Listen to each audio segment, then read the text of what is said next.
پەرەسەندی خەباتی کرێکاری و جەماوەری، شکستی سیاسەتی زەبر و زەنگی ڕژیم. خەباتی کرێکاری و جەماوەری لە ئێران هەروە بەردەوامە. چاوخشانێک بەسەر تەنیا بەشێک لە حرەکەتە ناڕزایەتیەکانی دەڕۆژی کۆتایی مانگی سەرماوەست تا دووەمی مانگی بەفرامبار سەلمێنەری ئەم ڕاستیەیە. ڕۆژی دووی بەفرامبار بەڕێوەبەرانی وێستگە لاوەکیە فشاربەرزەکانی بەرق لە بەردەم ڕێکخراوی کاروباری دامەزراندن لە تاران کۆبوونەوەیەکیان بەڕێوە برد. ئەوان خوازیاری پەسەندکردن و جێبەجێکردنی تەرحی تەبەقەبەندی بۆ 9,000 کرێکاری وەزارەتی وزە بوون. هەر لەو ڕۆژەدا کۆبوونەوە و خۆپیشاندانی ناڕزایەتی کرێکارانی گروپی پیشەسازی ملی فولادی ئەهواز لە بەردەم فەرمانگەی بەڕێوەبەرایەتی دەستی پێکرد و لە بەردەم دەفتەری جێگری تەکنیکی کۆمپانیاکە کۆتایی پێهات. لە درێژەی مانگرتن و ڕێپێوانەکەدا کرێکارانی ئەو شرکەتە هەوڵیاندا عەلی محەممەدی بەڕێوەبەری جێبەجێکاری شرکەتەکە دەربکەن لەبەرەوەی 21 کرێکاری ناڕازی ئەو ناوەندەی لە سەرکار دەرکرد. ئەوان داوای گەڕانەوەی هاوکارەکانیان بۆ سەرکارەکانیان و جێبەجێکردنی خێرای تەرحی تەبەقەبەندی کاریان کرد. ڕۆژی شەممە دووهەمی مانگی بەفرامبار زیاتر لە 100,000 کرێکاری کارخانە و شرکەتە بەرهەمهێنەر و پیشەسازی و خزمەتگوزاریەکان لە دژی پەسەندکردنی زیادکردنی تەمەن و پێشینەی خانەنشینی لەلایەن ڕژیمەوە ناڕزایەتیان دەربڕی. ڕۆژی هەینی یەکەمی مانگی بەفرامبار خۆپیشاندەرانی زاهدان سەرەڕای کەشوهەوای توندی ئەمنیەتی ڕێپێوانێکی بێدەنگیان بەڕێوە برد. ڕۆژی سێشەممە 28 سەرماوەست ژمارەیەک لە کرێکارانی فەرمی وەزارەتی نەوت کە لە شرکەتی نەوتی فەلاتی قاڕە لە سەکۆی دەریایی بێهرەنگسەر کار دەکەن بەهۆی پێڕانەگەیشتن بە داواکاریەکانیان کۆبوونەوە. ئەوان خوازیاری لابردنی سەقفی موچە، نەهێشتنی سنووردارکردنی ساڵانی خانەنشینی و گەڕانەوەی لێبڕینەکانی باجی زیادە. کرێکارانی فەرمی پیشەسازی نەوت داوای جێبەجێکردنی مادەی دەی یاسای ئەرک و دەسەڵاتەکانی وەزارەتی نەوت، وەرگرتنی پاشەکەوتەکان، نەهێشتنی سەقفی موچە و پێدانی مەزایەی تایبەتی، لابردنی باجی زۆر لەسەر حەقدەستەکان، زیادکردنی حەقدەست، وەرگرتنی پاداشتی خانەنشینی، باشترکردنی خزمەتگوزاریەکان و دۆخی دەرمان و تەندروستی و هەڵوەشانەوەی یاسای سندوقی نەوت دەکەن.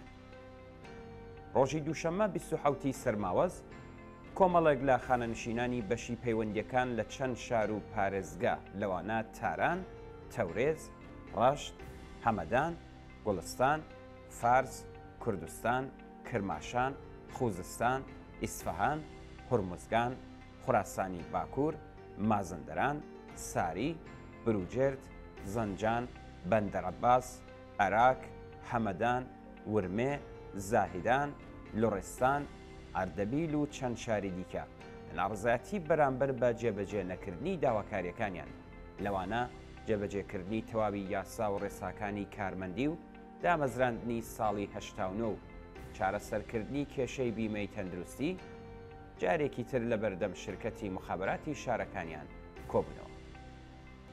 ڕۆژی شەممە 25 سەرماوەست ماڵخوراوانی کۆمەڵگەی بازرگانی گوڵباران کۆبوونەوەیەکی ناڕزایەتیان ئەنجامدا.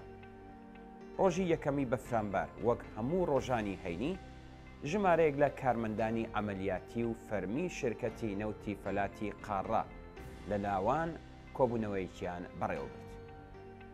داواکاریەکانی ئەوانیش هاوشێوەی باقی کرێکارە فەرمیەکان بوو.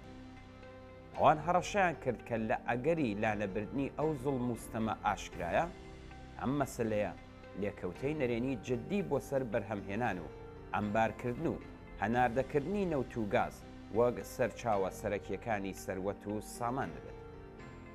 ڕۆژی سێشەممە 28 سەرماوەست کۆمەڵێک لە خانەنشین کراوان لە پارێزگا و شارە جۆراوجۆرەکان لەوانە کوردستان، کرماشان، شیراز، قەزوین، خوزستان، هەمەدان و شارەکانی دیکەی ئێران دەستیاندایە ڕێپێوان و کۆبوونەوەی ناڕزایەتی.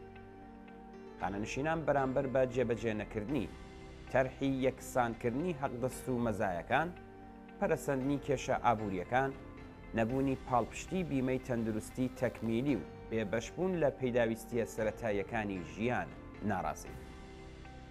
کۆمەڵێک لە کرێکارانی شرکەتی نەوتی فەلاتی قاڕەی ئێران لە ناوچەی ئەمەلیاتی لاوانیش ڕۆژی هەینی 24 سەرماوەز بە هەمان هۆکاری کرێکارانی نەوت سەر لە نوێ کۆبوونەوەی ناڕزایەتیان بەڕێوەبرد.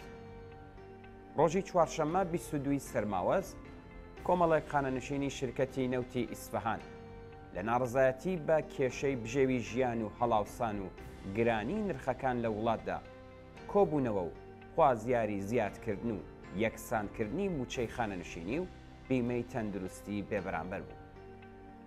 ڕۆژی چوارشەممە 22 سەرماوەزیش کرێکارانی فەرمی وەزارەتی نەوت لە شرکەتی نەوت و گازی ئاغاجەری بە هەمان داواکاری کرێکارانی نەوت کۆبوونەوەی ناڕزایەتی هەفتانەی خۆیان بەڕێوەبرد. هەروەها کرێکارانی شارەداری کیشچوب لە هۆرمۆزگانیش ڕۆژی چوارشەممە 22 سەرماوەز لە دژی نەدانی موچە و پاشەکەوتنی جەژنانەکانیان ناڕزایەتیان دەربڕی. ڕۆژی چوارشەممە 29 سەرماوەز کۆمەڵێک لە کارمەندانی شرکەتی نەوت و گازی ئاغاجەری بۆ جارێکی دیکە لە پێناو هەمان داواکاری کرێکارانی فەرمی نەوت کۆبوونەوە. کۆماری ئیسلامی دوای دامرکاندنەوەی ئاخێزی شۆڕشلێرانەی ژینە هەموو توانایی و دەسەڵاتی سەرکوتی خۆی بەکارهێناوە تا بە ترس و تۆقاندن هاوڵاتیانی ناڕازی ناچار بە قبوڵی بەردەوامانەوەی دەسەڵاتە سەرڕۆ و چەوسێنەرانەکەی بکات. بەڵام ئەو خۆپیشاندان و ناڕزایەتیانە دەری دەخات کە پەرەسەندنی گوشارەکان بۆ سەرژنانی ئازادی خواز و ئازادپۆش، پەرەسەندنی دەست بەسەرکردنەکان و گوشار بۆ سەر زیندانیانی سیاسی، گوشاری لە ڕاددەبەدەر بۆ سەر خوێندکاران، پەرەسەندنی بەرچاوی گوشار بۆ سەر بنەماڵەی دادخوازان، زیادبوونی ئێعدامەکان، کوشتن و بریندارکردنی بەربڵاوی کۆڵبەران و سوختبەران هیچیان نەیانتوانیوە ورەی کرێکاران، خانەنشینان، ژنان، دادخوازان، لاوان، خوێندکاران و خەباتکارانی بەلوژ لە زاهیدان و شارەکانی دیکەی بەلوچستان تێک بشکێن و ڕێگری بکەن لە گەشەکردن و پەرەسەندنی ناڕزایەتی، مانگرتن، کۆبوونەوە و خۆپیشاندانەکانیان. بێگومان ئەم خەبات و ناڕزایەتیانە کە نیشانەی یەکڕیزی و ڕێکخراوبوونی هەرچی زیاترن بەشێکە لە پێشڕەویەکانی کرێکارانی هوشیار و ئازادی خواز لە پێناو گەیشتن بە ویست و داواکاریەکانیان.